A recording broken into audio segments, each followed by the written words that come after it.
আসসালামু আলাইকুম। ইসরায়েলের বর্বরতায় ফিলিস্তিনে চলছে মানবিকতার চরম বিপর্যয়, চরম সংকট।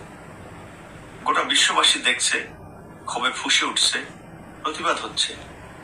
কিন্তু বর্বর ইহুদি রাষ্ট্র ইসরায়েলের বর্বরতা চলমান রয়েছে।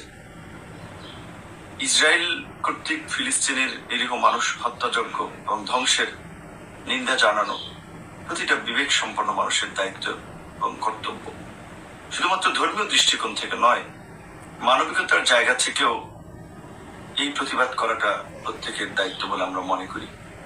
বাংলাদেশের জনগণ ঐতিহাসিকভাবে মুসলিম ফিলিস্তিনিদের পক্ষে সমর্থন জ্ঞাপন করে আসছে এবং ইসরায়েলি বর্বরতার বিরুদ্ধে প্রতিবাদ করে আসছে। আগামী 12ই মার্চ শনিবার বিকাল 3টায় শাহবাগ থেকে মানিক মি অ্যাভিনিউ পর্যন্ত প্যালেস্টাইন সলিডারিটি মুভমেন্টের উদ্যোগে অনুষ্ঠিত হবে মার্চ ফর গাজা। এই প্রোগ্রামে অংশ নেবেন দেশের বিভিন্ন শ্রেণী পেশার মানুষ। আমি নিজেও থাকবো 12 তারিখ শনিবার বিকাল 3টায় এই প্রোগ্রামে অংশগ্রহণ করার জন্য সকলকে আহ্বান জানাই। ধন্যবাদ।